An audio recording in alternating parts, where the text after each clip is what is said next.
In the vast chronicle, filled with glorious chapters of Soviet armored fighting vehicles during the Second World War, the image of the light tank T-70 is often overshadowed by the brilliant aura of icons such as the legendary T-34, the embodiment of mechanized power, or the heavy giants KV and IS, those mobile fortresses that were nearly invincible on the battlefield. However, the T-70 carved out its own distinctive mark in the flow of military history, not through overwhelming firepower or impenetrable armor, but because of the particular context of its creation and the vital role it played during the most arduous years of the Great Patriotic War. The T-70 emerged as a result of a pragmatic compromise, balancing the urgent need to mass-produce fighting vehicles to compensate for severe frontline losses against the serious limitations of an industrial base stretched to maintain the massive war machine. Its design clearly reflected the fragile balance between rapid production capabilities, low cost, and the minimum requirements for battlefield effectiveness. Despite possessing many inherent weaknesses, particularly in firepower and armor protection, the T-70 was produced in large numbers, becoming one of the Red Army's primary armored vehicles during the early and middle stages of the war, making a silent yet indispensable contribution to the overall effort toward ultimate victory. The T-70 light tank, a familiar armored fighting vehicle of the Soviet Red Army during the Second World War, was developed in early 1942 under the direction of Nicholas Astrov at Plant No. 38 in Kirov. The design goal of the T-70 was to replace its predecessors, the light tanks T-60 and T-50. The development of the T-70 took place amid the urgent circumstances of the Eastern Front following the heavy armored losses of 1941. The Red Army needed a new light tank with superior combat capabilities compared to the T-60, which had been criticized for its inadequate armor, firepower, 20mm cannon, and mobility. Meanwhile, the T-50, though advanced, proved too complex and costly to mass-produce under wartime conditions. Thus, the T-70 emerged as a compromise solution aiming to improve firepower and armor protection over the T-60 while maintaining the ability to be manufactured in smaller factories that lack the capacity to produce the larger components of medium and heavy tanks. Mass production of the T-70 began in March 1942 at Plant No. 37, later expanding to the Gorky Automobile Plant and Plant No. 38. By September 1942, the T-70 had completely replaced the T-60 on production lines. The series continued to be produced until October 1943, with a total of 8,226 units of all variants completed, making it the second most produced Soviet tank of the war, surpassed only by the legendary T-34. The design process of the T-70 originated from efforts to modernize the T-60 in late 1941, when engineers realized that the 20mm cannon was insufficient and sought to equip it with the 45mm Model 1938 cannon. However, this required a complete redesign of the turret, which had to be enlarged, fitted with flat armor plates, and accommodate the 45mm cannon offset to the right to create space for the commander, who also served as the gunner. Another key change involved the powertrain system. To power the heavier tank, two Gorkovsky Avtomobilny Zavod 202 automobile engines, each producing 70 horsepower, were paired. Although the initial design positioned the two engines on either side of the hull, each independently driving one track, this resulted in severe handling difficulties due to lack of synchronization. The fact that this flawed design made it into production reflects the enormous production pressure facing the Soviet defense industry in early 1942. Forcing acceptance of imperfect solutions to quickly deliver tanks to the battlefield. However, the design was quickly revised with the two engines placed in line on the right side, connected to a conventional gearbox and differential, providing a more stable transmission system.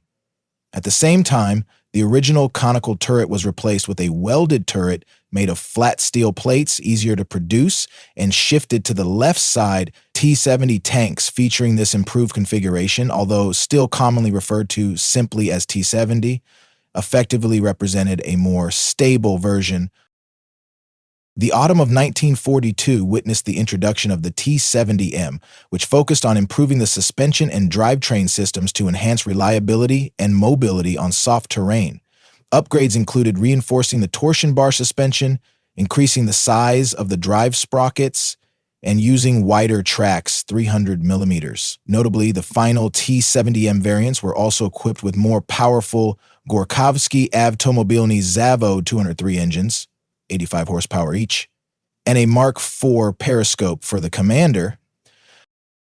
The development of the T-70 reflected the Soviet wartime industrial strategy. While major factories concentrated on producing the T-34 and heavy tanks, the T-70, with its simple design and use of automotive components, allowed smaller factories to participate in production, thereby maximizing the national industrial capacity during a period of extreme hardship.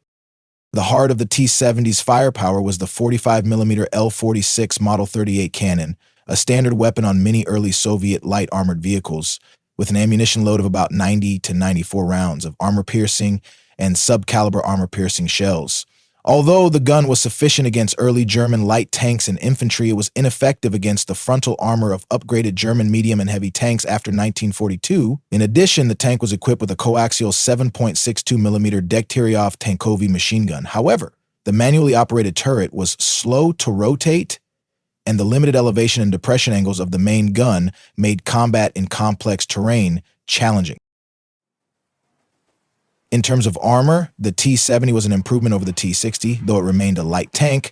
The sloped frontal hull armor increased ballistic protection, while the thin side armor was a critical weakness.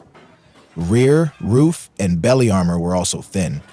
Although the welded turret featured sloped frontal armor and a gun shield, the side and rear turret armor remained thin. Overall, the T-70's frontal armor offered good protection against light weapons at long range, but its extremely thin side armor was easily penetrated, and by 1943, even the frontal armor could not withstand more powerful German anti-tank guns. Thus, the armor design reflected a prioritization of frontal engagements or ambush tactics, accepting the vulnerability of the flanks. In terms of mobility, the T-70 used two Gorkovsky Avtomobilny Zavod gasoline engines, initially with a complicated drivetrain that was later improved. It featured torsion bar suspension, and the T-70 M variant had wider tracks. With a maximum speed of 45 kilometers per hour and an operational range of 300 to 360 kilometers, along with a favorable power-to-weight ratio, the T-70 was highly mobile and outperformed the T-60 on snow, though it was not as fast as the T-34 and was less maneuverable in muddy conditions compared to some foreign light tanks of the early war period. Nevertheless, the development of the T-70 demonstrated the Soviet industry's rapid adaptability during wartime. The T-70's greatest weakness was its two-man crew, with the commander burdened with multiple tasks, leading to poor situational awareness, slow reaction times, and difficulty in unit command. As a result, combat effectiveness suffered, coordination was poor, and early models often lacked radios. This crew limitation was the primary reason the T-70 gradually came to be seen as unsuitable for complex missions. The T-70 was designed with a dual purpose: to replace the T-60 in the role of a nimble reconnaissance vehicle and to fill the infantry support role vacated by the T-50. In practice, it was widely deployed in both capacities, especially during the 1942 to 1943 period, when the number of T-34s was still insufficient to meet all battlefield demands. Thanks to its large production numbers, the T-70 became a familiar sight on the Eastern Front, often used for frontline reconnaissance, taking advantage of its small size to conceal itself and gather intelligence. In the infantry support role, the firepower from the T-70's 45mm cannon and machine gun helped suppress resistance points, machine gun nests, and enemy infantry.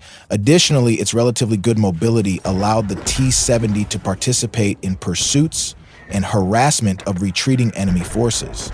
However, a significant limitation was that the T-70 had difficulty operating alongside T-34 units due to their mismatched marching speeds, which reduced tactical flexibility and coordination.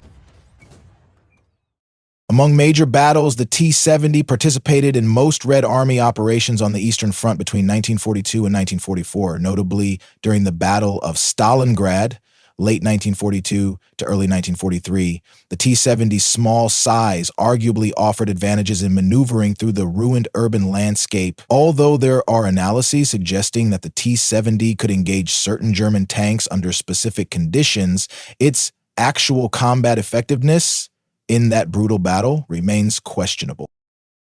However, by the Battle of Kursk, July 1943, the last major engagement in which the T-70 participated in significant numbers, Its inherent flaws became glaringly apparent when facing the heavily upgraded German armored forces. The T-70's thin armor could not withstand the firepower of German medium and heavy tanks, while its 45-millimeter gun was nearly useless against their frontal armor. As a result, T-70 losses at Kirks were extremely heavy, highlighting its obsolescence as a frontline combat tank. The T-70 light tank, an armored fighting vehicle widely deployed by the Soviet Red Army in 1942, was created as a flexible response to the brutal conditions of wartime. This design brought significant improvements in firepower with a 45-millimeter cannon and mobility compared to the T-60 model, while maintaining feasibility for mass production at medium and small-sized factories, an advantage that the more complex T-50 could not match.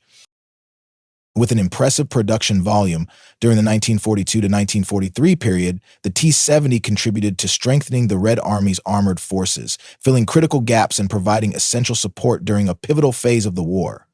Although it had certain limitations in terms of crew capacity and protection against increasingly powerful enemy anti-tank weapons, the T-70 still played a key role in maintaining the Red Army's combat strength. One notable legacy of the T-70 lies in its chassis, a solid and efficient platform later used to develop the highly successful Su-76 self-propelled gun.